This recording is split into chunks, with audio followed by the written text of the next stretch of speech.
Pemirsa, pemungutan suara pemilu yang berlangsung 14 Februari lalu menyisakan sejumlah permasalahan dugaan kecurangan pemilu 2024. Bawaslu menemukan setidaknya ada 19 permasalahan pada tahapan pemungutan dan perhitungan suara di ribuan tempat pemungutan suara di Indonesia. Lantas, apa saja dugaan kecurangan pemilu 2024? Kami merangkum beberapa di antaranya untuk Anda terkait kecurangan pemilu ini. Kita akan lihat di informasi yang pertama, di sini ada beberapa permasalahan surat suara pemilu 2024, di antaranya adanya pemilih yang gunakan hak pilih lebih dari satu kali di 2.413 TPS. Selain itu adanya juga intimidasi terhadap pemilih dan penyelenggara pemilu di lebih dari 2.000 TPS, tepatnya 2.271 TPS. Kemudian hal lain yang menjadi permasalahan surat suara pemilu 2024 adalah mobilisasi pengarahan pilihan ini oleh tim ses, kemudian peserta pemilu dan juga penyelenggara di 2.632 TPS. Ada juga indikasi-indikasi pelanggaran di 2.509 TPS dan aplikasi Sirekap yang tidak berfungsi dengan optimal. Memang aplikasi Sirekap ini perlunya segera dievaluasi ya agar tidak menimbulkan keraguan publik. Kita lihat lagi pemirsa, warga negara Indonesia yang memiliki hak pilih peserta pemantau pemilu ini dapat menyampaikan setiap perbuatan yang diduga tidak sesuai undang-undang pemilu kepada Bawaslu. Bagaimana caranya? Kita akan lihat bersama, ini dia cara-cara melaporkan dugaan kecurangan pemilu. Ada 4 cara yang bisa Anda tempuh. Yang pertama, langsung saja datang ke Bawaslu terdekat. Ya, kemudian laporkan terkait dugaan kecurangan yang terjadi, mungkin beserta data-datanya akan lebih baik. Yang kedua adalah juga melalui email di ayolapor@bawaslu.go.id. Kemudian bisa juga SMS dengan cara ketik Bawaslu, Bawaslunya besar semua, spasi lapor, spasi isi laporan, kirim ke 1708, sekali lagi kirimnya ke sini 1708, dan juga yang terakhir melalui website di sigaplapor.bawaslu.go.id. Jadi cara-cara ini bisa kemudian Anda tempuh untuk melaporkan dugaan kecurangan yang terjadi. Lantas bagaimana sih alur penyelesaian sebuah sengketa pemilu? Kita juga akan simak di sini alurnya. Yang pertama adalah pengajuan permohonan PHPU. Jadi sengketa ini diajukan ke MK dengan mengajukan permohonan perselisihan hasil pemilihan umum. Ya, setelah diajukan permohonan, kemudian juga dilakukan pemeriksaan permohonan oleh PHPU. Di sini dokumen dan data-data kemudian diperiksa. Setelah proses pemeriksaan, kemudian nanti akan ditentukan melalui putusan dari MK.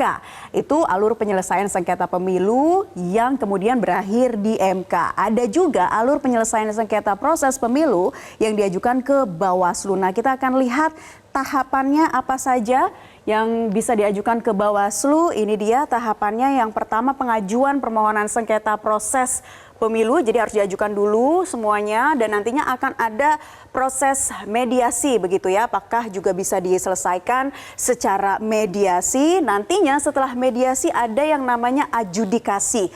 Adjudikasi ini adalah metode penyelesaian perkara di luar proses peradilan antara dua pihak yang berperkara. Baru kemudian setelah itu adalah putusan Bawaslu. Jadi itu dia alur penyelesaian sengketa pemilu yang sebelumnya di MK, yang ini adalah melalui putusan Bawaslu. Dan jadi pemirsa, pengusutan atas dugaan kecurangan pemilu ini perlu dilakukan untuk menjalankan asas pemilu yang jujur dan adil. Maka sekali lagi, jika Anda menemukan dugaan permasalahan pemilu, jangan segan ya untuk melapor.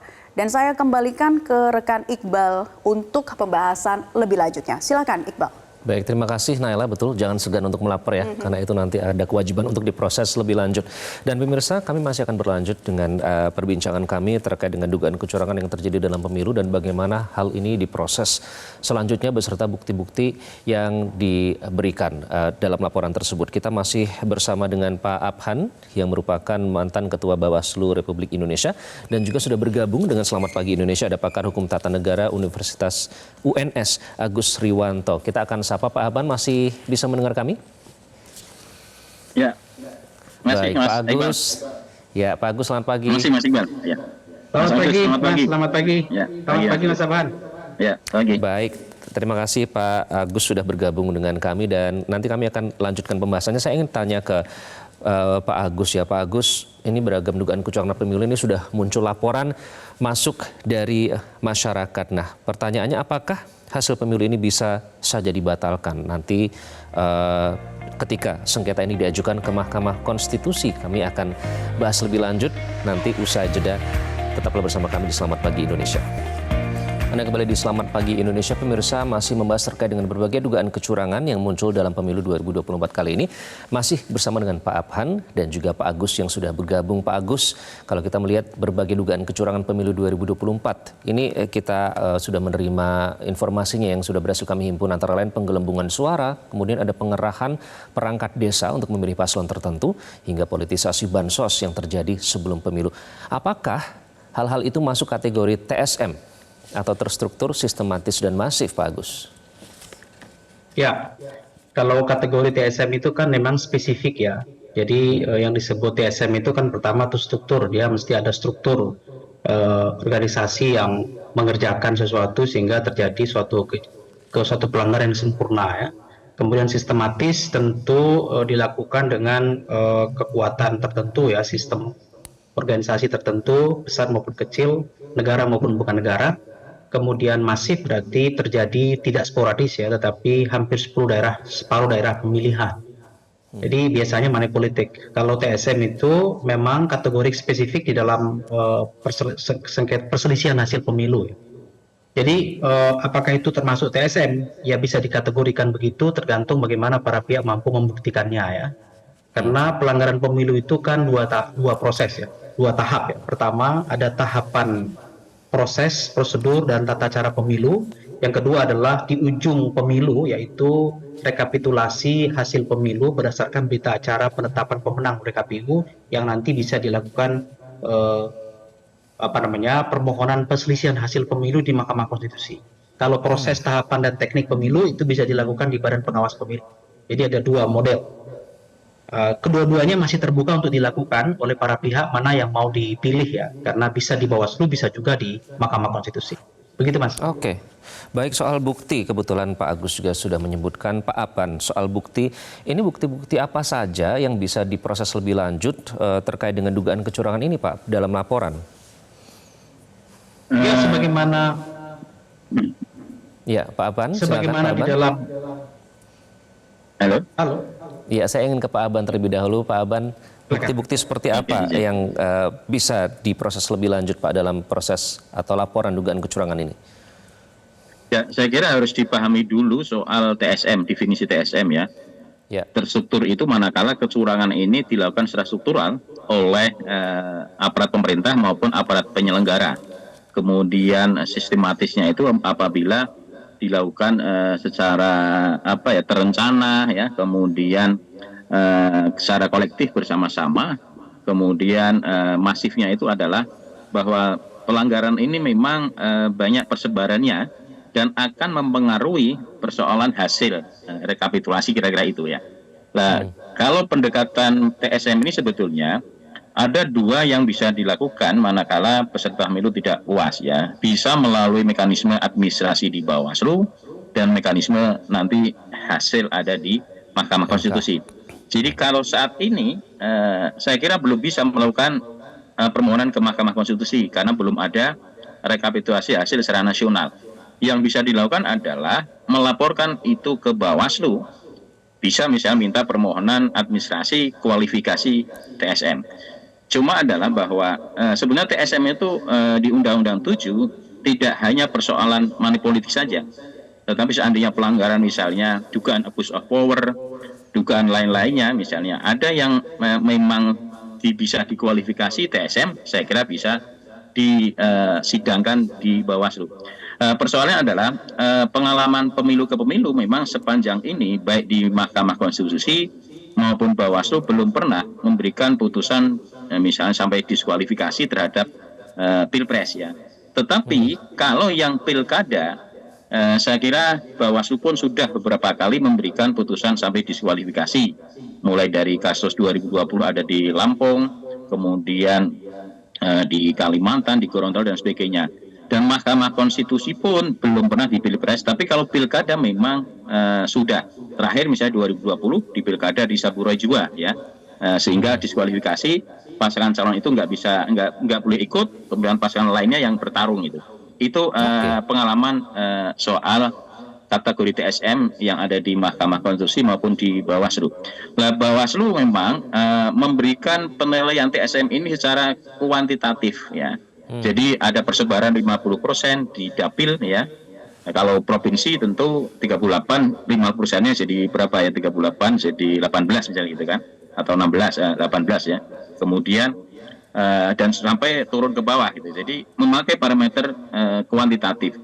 Kalau di Mahkamah Konstitusi sebetulnya beberapa putusan saya tidak melihat MK itu menggunakan parameter kuantitatif, tapi lebih kualitatif itu kan. Nah, saya kira akan lebih luas ketika memang di Mahkamah Konstitusi manakala parameter pemeriksaan TSM ini memakai parameter kualitatif. Tinggal bagaimana fakta-fakta yang ada ini dikonstruksi menjadi bagian dari gugatan ya, dan nanti menjadi petitum bagi pihak-pihak yang mengajukan sengketa hasil di Mahkamah Konstitusi. Nah, tentu sekali lagi kalau bicara hari ini memang yang bisa dilakukan adalah ke Bawaslu.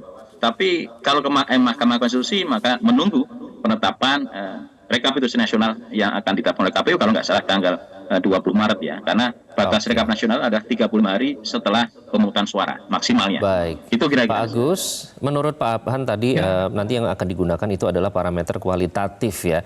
Nah, jadi apakah hasil pemilu ini kalau diawali dengan banyaknya laporan dugaan kecurangan yang terjadi secara TSM tersebut bisa saja dibatalkan ketika sengketa ini diajukan ke Mahkamah Konstitusi? Kalau berdasarkan pengalaman Pilpres 2014 dan 2019 ya, kan dulu juga para pihak melakukan gugatan ke Mahkamah Konstitusi ya, dan saya kira 2019 cukup unik juga dengan dalil TSM ya. Nah, pada waktu itu memang MK tidak tidak menerima permohonan itu ya, bahkan menolak permohonan itu karena tidak bisa membuktikan kategorisasi TSM itu. Karena memang kalau kita baca di peraturan Mahkamah Konstitusi tentang hukum acara pengajuan perselisihan hasil Pilpres, itu kan mesti para pihak yang mengajukan permohonan ke MK, apakah dalilnya TSM misalnya, itu harus mampu menunjukkan bahwa perhitungan versi KPU itu selisih dengan perhitungan para pihak. Jadi mesti selisih dulu, itu pintu masuknya. Jadi misalnya kalau hari ini pemenangnya 02, yang mengajukan gugatan 01 dan 03, maka 01 dan 03 dia harus bisa membuktikan kemenangannya itu signifikan ya. Sehingga dialah menurut perhitungan yang paling benar. Itu baru pintu masuk. Jadi MK itu pertama-tama juga melihat dari sisi kualitatif ya. Kuantitatif ya, bukan kualitatif. Nah, TSM itu kan kualitatif. Nah, pintu masuknya tentu disiapkan dulu apakah ada perselisihan perhitungan KPU dengan versi pemenang atau versi yang mengajukan gugatan ya. Kalau itu tidak terpenuhi, maka tidak bisa diklasifikasikan langsung masuk kualitatif berupa TSM.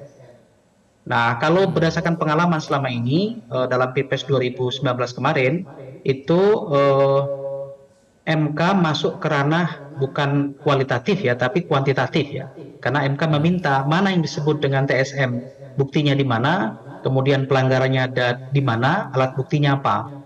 Nah, sayang pada waktu itu tidak bisa membuktikan itu, sehingga putusan MK menolak permohonan pemohon. Nah, pelajaran pentingnya adalah kalau ingin membatalkan hasil pemilu melalui gugatan ke Mahkamah Konstitusi, maka pertama harus menunggu dulu putusan KPU ya dalam berita acara siapa pemenang pemilu. Berita acara itu yang jadikan pintu masuk untuk menggugat perselisihan hasil pemilu. 3 hari setelah KPU menetapkan pasangan calon terpilih, nah 3 hari itulah kemudian para pihak bisa mengajukan gugatan ke Bawaslu. Ke MK. Nanti akan ada 3 pihak ya. Pertama pemohon, itu pihak yang merasa dirugikan atas putusan ketetapan KPU tentang pemenang, kemudian termohon itu KPU, dan kemudian para pihak itu bisa pemenang, kemudian bisa juga Bawaslu memberikan keterangan dan juga pihak-pihak lain. Nah, tentu untuk melakukan proses ini, yang pertama-tama, yang kedua yang perlu disiapkan setelah yang pertama tadi adalah soal kemampuan membuktikan apakah memang terjadi perselisihan hasil. Lalu perselisihan itu signifikan terhadap kemenangan dan di mana letaknya? Di TPS mana, pelanggarannya seperti apa, di daerah mana, dan seterusnya. Baru kemudian bisa dilanjutkan dengan masuk ke aspek kualitatif ya.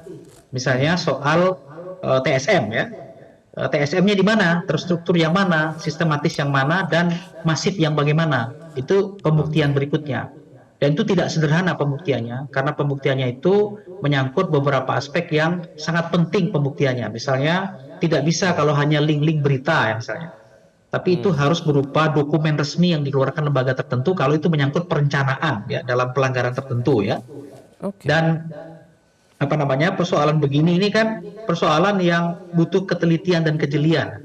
Bagaimana misalnya para pihak mengajukan gugatan dalam waktu 3 hari itu mesti menyiapkan semua alat bukti ya, yang akan dijadikan sebagai alat untuk meminta mahkamah untuk membatalkan perhitungan KPU. Begitu. Oke, baik Pak Abhan. Terakhir tadi soal bukti, saya kembali ke pertanyaan saya sebelumnya. Jadi bukti-bukti seperti apa konkretnya yang bisa diajukan untuk nanti bisa diproses lebih lanjut pada saat laporan itu masuk ke Bawaslu? Dan satu lagi Pak, nanti setelah 7 hari kadaluarsa, apa yang akan dilakukan? Apakah mereka harus melaporkan kembali atau seperti apa mekanismenya? Tadi kalau yang mekanisme ke Bawaslu memang tingkat waktu daluarsa pelaporan 7 hari ya. Ya, saya kira lebih kalau ada laporan ya ada dugaan laporan lebih baik, lebih cepat itu kan. Kemudian kalau MK 3 hari setelah ada berita acara atau keputusan rekapitulasi nasional ya. Nah, waktu-waktu itulah yang menjadi waktu untuk batas akhir pengajuan pelanggaran di Bawaslu maupun nanti sengketa hasil di Mahkamah Konstitusi. Kalau bicara bukti ya saya kira apa yang didalilkan itulah yang harus dibuktikan. Kalau seandainya misalnya mendalilkan adanya mobilisasi birokrasi soal netralitas ASN yang masif misalnya, maka pelapor atau pemohon ya harus membuktikan dalil-dalil itu. Kalau seandainya ada dalil mengenai terjadinya politik uang yang masif ya, maka tentu pelapor atau pemohon ya ini juga harus membuktikan hal-hal yang didalilkan. Prinsipnya apa yang didalilkan tentu harus dibuktikan oleh pelapor maupun pemohon, baik di dalam pelanggaran administratif maupun nanti di sengketa hasil di Mahkamah Konstitusi. Memang tidak mudah ya untuk membuktikan hal-hal soal TSM ini ya. Tinggal bagaimana bukti-bukti ini tentu kalau siap buka mesti siap dengan bukti-bukti yang ada itu kan. Baik. Itu saya kira yang harus dilakukan oleh pemohon, pelapor, dan tentunya Bawaslu dalam konteks ini diminta ketegasannya ketika ada laporan-laporan dari masyarakat atau peserta pemilu. Terima kasih Pak Abhan dan Pak Agus. Secara topik ini secara kualitatif baik, tapi secara kuantitatif durasi kita sudah habis Pak. Jadi nanti mungkin kita akan lanjutkan dalam perbincangan kita selanjutnya ya. Terima kasih sekali lagi Pak Abhan dan Pak Agus sudah bergabung di Selamat Pagi Indonesia. Jelajahi cara baru mendapatkan informasi. Download Metro TV Extend sekarang.